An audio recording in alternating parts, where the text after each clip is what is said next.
Hey everyone, today's courtroom disaster is a perfect example of what happens when internet conspiracy theories collide headfirst with actual law.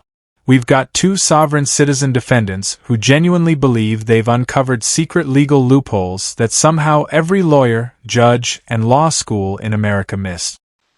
All right, we can go ahead and call Mr. Smith's matter if the parties want. That is 25T 435. Mr. Smith appears before the court pro se, meaning without an attorney. The last time that we were present, Mr. Smith had sought to relieve court-appointed counsel of her services and did not request new court-appointed counsel, thereby electing to proceed pro se.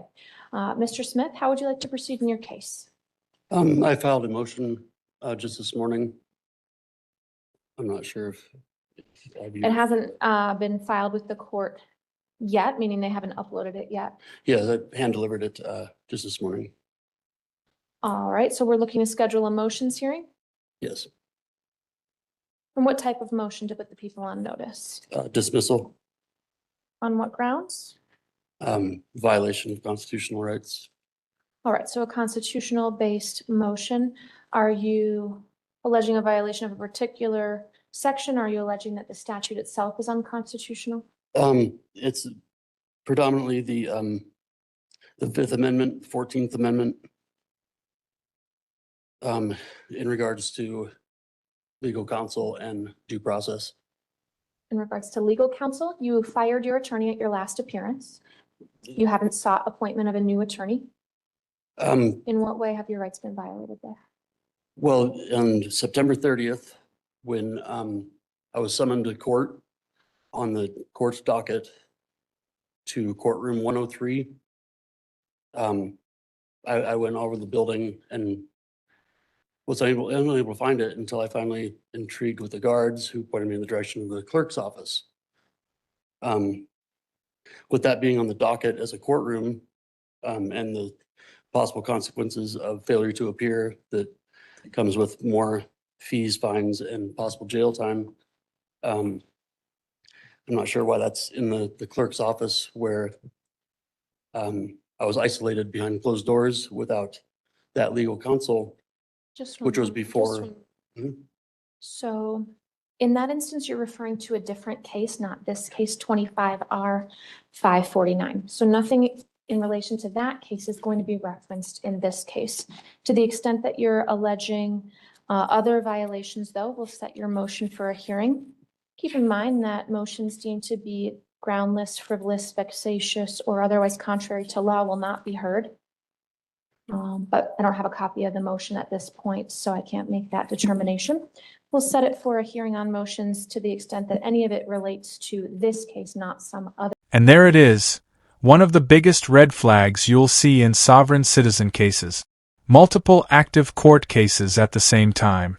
It's almost a running theme with these people.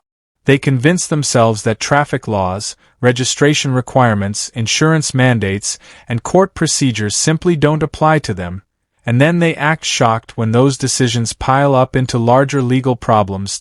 What's especially important here is that the judge is trying to separate reality from nonsense. So the charges that you have in this particular case are higher level allegations than what you would have been initially for a first appearance authorized to appear in room 103 for 103 for the basis of, not the number 4.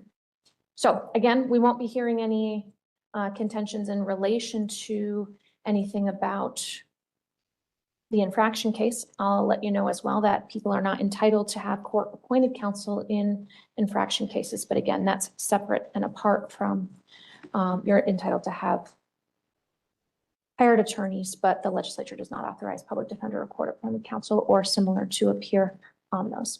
And in addition, the district attorney's office doesn't appear on those cases either.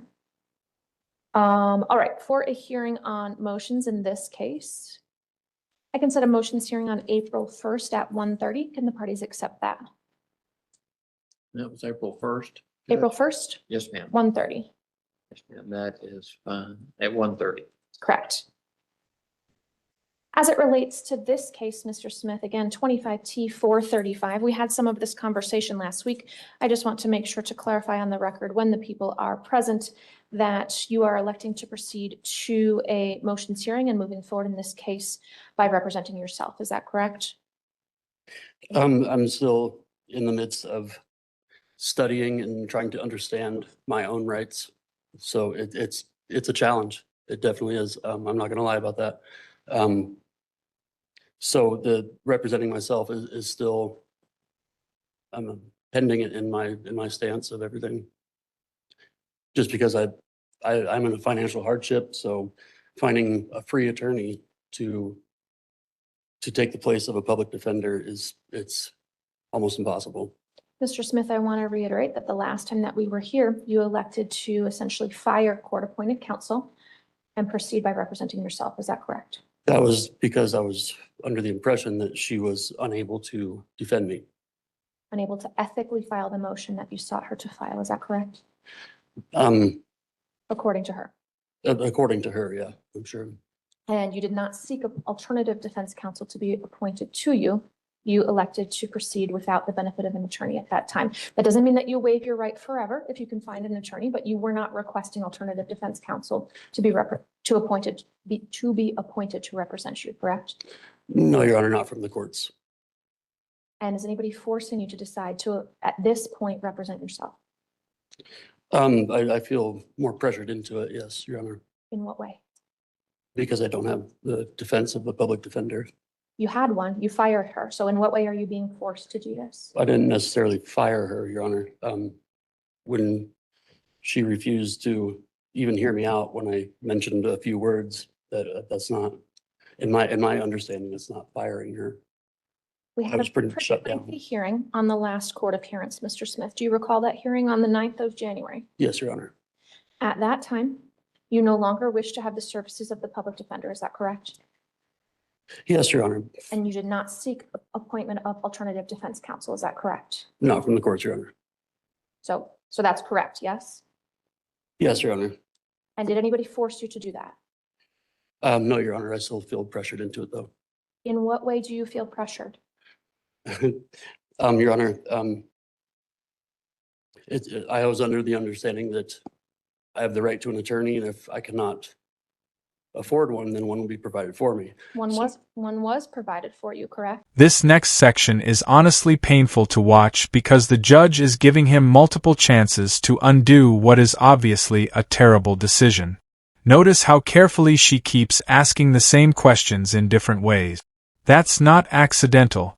Judges have to make absolutely certain that a defendant knowingly and voluntarily waives their right to counsel. In other words, the court has to create a clear record proving the defendant understood the consequences of representing himself. But instead of taking the lifeline being handed to him, he keeps dancing around the issue with phrases like, "I feel pressured," and "to an extent." Did you ask for court-appointed counsel, alternative defense counsel? No, Your Honor. Are you asking for that now? No, Your Honor. Is anybody forcing you to make that decision? No, Your Honor. Is it your own voluntary choice? Yes, Your Honor. Are you under the influence of any drugs, alcohol, intoxicants, or prescriptions that affect that decision? No, Your Honor. Do you understand that you're going to be held to the same legal standard as a licensed attorney? I'm still under study and research and education of myself. Do you understand that you're going to be held to the same standard as a licensed attorney? To an extent, yes. I'm telling you, you're going to be held to the same standard as a licensed attorney. Do you understand that? Yes, Your Honor. Do I need Okay. to? I'm not asking if you understand all of the things that licensed attorneys have had to go through in order to be licensed. I'm asking you whether or not you understand that the standard that you will be held to is that of an attorney. I understand that part, Your Honor. I just don't understand the standards that they are functioning and operating by. And nonetheless, you're not asking for alternative defense counsel to represent you. Is that correct? Not from the courts, Your Honor. I have trust issues now. All right. So you are not seeking to have an attorney represent you, someone who has been trained in this field and is licensed to practice law in the state of Colorado. Correct? On my own accord and effort and time, I am seeking, so. And you retain that right always, but you're not asking the court to appoint someone else No, Your Honor. for you. Is that correct? Yes, Your Honor. And do you understand that the top charge against you is failure to display proof of insurance, which is a class 1 traffic offense? You could be sentenced to up to 1 year in the county jail if convicted, or you could receive a fine of up to $1,000 or both. And that one is a 4-point offense. Do you understand that? Yes, Your Honor. And nonetheless, you're seeking to move forward, at least at this point, without an attorney to represent you. At this point, yes, Your Honor. I'm still seeking on my own accord. But you have filed a motion and you're asking the court to set a motions hearing and you don't have an attorney. So I want to make sure that you are validly waiving your right to counsel before I set this hearing. I'm under the impression that you're telling me that I still have the right to seek an attorney on my own. You do, but by filing this motion and asking for the hearing to be set when you don't have an attorney, then we need to talk about the waiver. It's not binding. You can change your mind. You can hire an attorney. However, at this point, asking to move forward without the benefit of an attorney and asking to set court time aside for a motions hearing. That right there is the core problem with almost every sovereign citizen courtroom meltdown. The defendant believes that if an attorney refuses to argue nonsense, then the attorney somehow isn't defending them. But ethical lawyers are not allowed to file frivolous arguments they know will fail.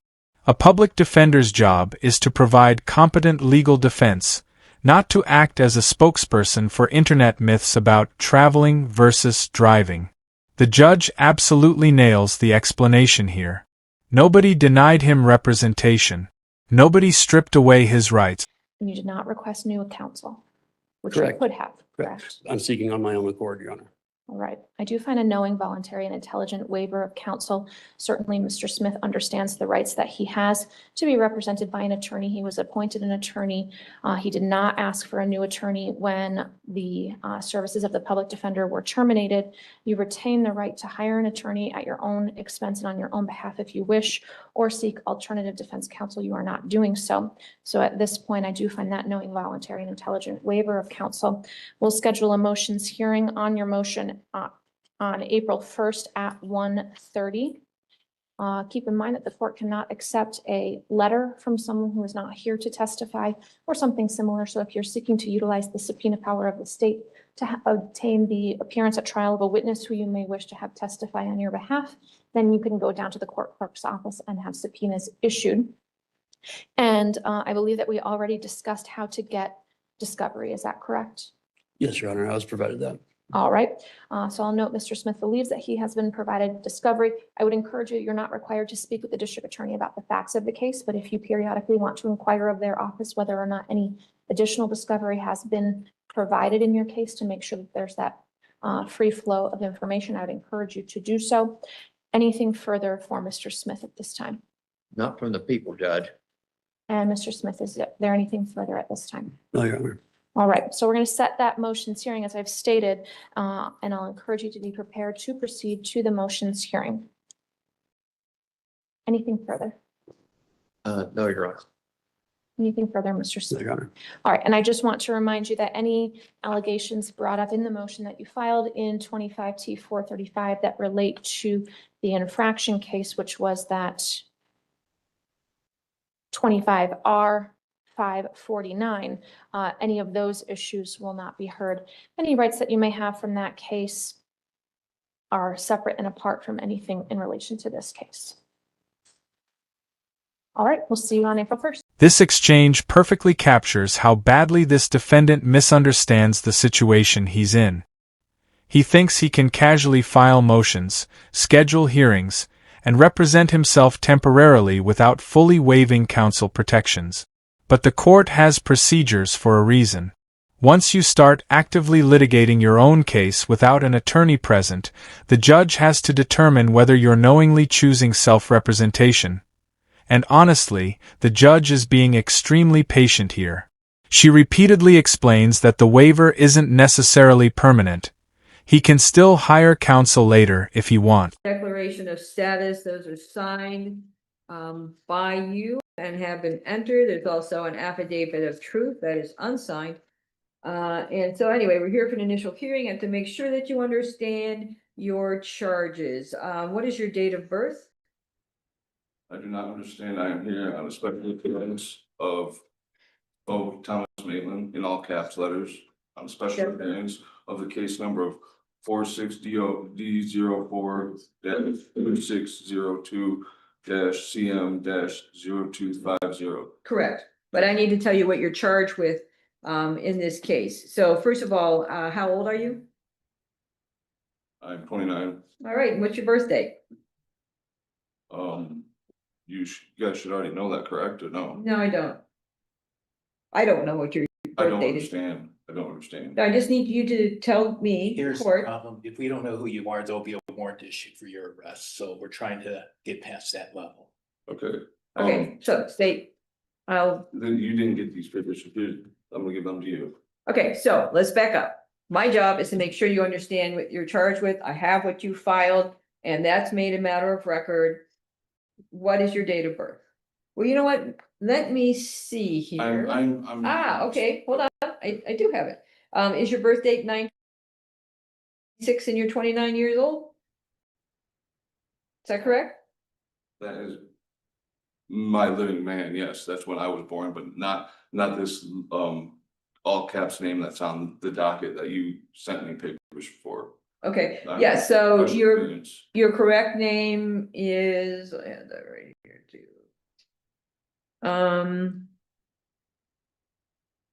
Well, you signed it, Bo Matlin, what you entered into the court. Yeah, but not in all caps. Okay, all right, that's noted for the record. We have an address of 1 Michigan, and is that where you live? I do not. Okay, where do you That's- live? That's me, my person, not this all caps name. Okay, I understand that. We made a record of that, so that's not a problem. Okay, But what I need to know is if that's where you live in Galeen, 110 Eastern. No, That's not where you live? that's where the physical. And just like that, hearing number 1 comes to an end with the defendant officially locked into representing himself at the upcoming motions hearing. The judge created a thorough record, explained his rights multiple times, and gave him every opportunity imaginable to request alternative counsel. Instead, he doubled down on mistrust, confusion, and pseudo-legal thinking. But now we transition to another sovereign citizen hearing, and somehow this next one may be even more ridiculous. So to speak. But what I need to do, I have a job, and I would be not upholding my job and what I am sworn to do if I did not inform you of these things. So I need to know if you live at 1 Michigan. That. Okay. The living man does, not. Okay, the not living all man lives caps. there, correct? Not the all caps, there's two different. Right, no, the living man lives there in Galeen, correct? At that address? I don't understand. All right, when you go home tonight, where are you gonna sleep? In Are you my- gonna sleep at this address, 1 in Galeen, Michigan? That's where I reside, but that's not where Right. this corporation of my all caps name is. Okay, so we've got that's where you live, so to speak. Then I also need to make sure that you understand your constitutional rights. So do you know what your constitutional rights are as a defendant in this court? Yeah. Everyone, the Constitution gives you certain rights that have to be followed, as a defendant here. So do you know what your constitutional rights are? Yeah, I state on record my constitutional law, section 39329 is Chicago Motor Coach versus Chicago, Lagar Chicago versus Chicago, Lagar versus Chicago, 29NE934. Okay, that obviously is not a case that would be applicable here because this is Indiana, but I need to make sure that you understand that you have the right to an assistance of a lawyer if you want one. If you intend to hire one, you have to do within 10 days. And if any deadlines are missed or legal issues or defenses that could have been raised could be waived or given up. If you're unable to afford a lawyer, the court will appoint one for you. You have the right to a speedy and public trial to the judge or a jury. And if you want a jury trial, there has to be a written demand with the court 10 or more days before the trial date. You have the right to require the state to prove the elements of the charge against you beyond a reasonable doubt at a trial in order to obtain a conviction against you. And throughout these proceedings, you are presumed to be innocent. You have the right to hear and cross-examine all witnesses appearing against you. You have the right to require witnesses to be present at any hearing or trial to testify on your behalf. And the court would assist you in that right by issuing subpoenas. You have the right to remain silent. You cannot be compelled to make any statement or testify against yourself at any hearing or trial. Anything you do say could be used against you. You have the right to be tried in the county in which this offense would allegedly occur. You have the right to appeal to a higher court if convicted. You have the right to demand the nature and cause of accusation against you and to have a copy of the information. If you plead guilty, you would give up those rights. Now, I'm not going to ask you if you agree with those things. I'm going to ask you if you understand. Here we go, the legendary all-caps name argument. This is one of the most common sovereign citizen claims on the internet. They believe that when the government writes a name in capital letters on legal documents, it somehow creates a separate corporate identity distinct from the living man or living woman. And according to this theory, they can escape laws, debts, or criminal responsibility by refusing to identify with that version of their name. The problem: none of it is legally real. And so that you have been apprised of them. So state, could you tell the defendant what he's charged with and what the possible penalties are? Your Honor, he is charged by way of information that alleges that on January 31, 2026, in LaPorte County, state of Indiana, the defendant unlawfully, knowingly, or intentionally operated a motor vehicle upon a highway, a Ford Ranger with Michigan license plates D as in David, P as in Peter, T as in Tom, 9082, having never received a valid operator's license and not being exempt from those requirements under section 9-1-4-27. That is a Class C misdemeanor. A Class C misdemeanor is 60 days in the LaPorte County Jail and a $500 fine. All right, so Mr. Maitland, again, I'm not going to ask you if you agree with that or if you think you're subject to that law, which of course we've established that you are, but you understand what the state is saying that you did that's against the law. Do you understand what that is that they're saying, that you hadn't ever received a license? I mean, he stated a statute. That's not law. That's not constitutional law. You just asked me if I understand my constitutional law, and I do understand my constitutional law. And what he stated is a statute that doesn't apply. Okay, so let me stop you there. So the statutes are pursuant to the Constitution. We can have no statute that violates the Constitution of the United States or the state of Indiana. So you can make your arguments on the law. All I need to know is if you understand what the prosecutor said. I do not. I mean, I do not understand. Okay, so what the prosecutor did, the prosecutor read to you what they have charged you with, the state of Indiana, what they charge you with, and what the penalty could be for you. Yes, ma'am. So we're gonna make a record that was read clearly out to you, and as the charge and the possible penalties, so that has been done on the record. I'm gonna enter a preliminary plea of not guilty for you. And are you going to hire a lawyer, represent yourself, or ask for the public defender? I'm going to represent myself. Okay, all right, we'll make a record of that. I do need to tell you, however, you have the constitutional rights to represent yourself in this court. However, you will be going against the state, and they are attorneys who are licensed, who are very experienced, who understand the law backwards and forwards. I just need to make sure that you've heard me say that and that you understand that. But it is your right to represent yourself. So we'll make a record of that. And we're going to reset your case to, as good about. I have a record to show that I don't understand the statutes that the state is putting upon me, and I don't understand where the constitutional law is coming from, because I'm stating the constitutional law, and you swore under an oath of office, and so did the prosecutor. So if you guys don't want to stand the oath of office, then we'll have to proceed from there. Okay, all right, understood. Your next court date? I just gave them a form to self-represent, just so you. Okay, all right, so we got a form there, so you know what you need to do as a self-rep to represent yourself. And our next court date is March 25th at 12:45. March 25th at 12:45. Thank you.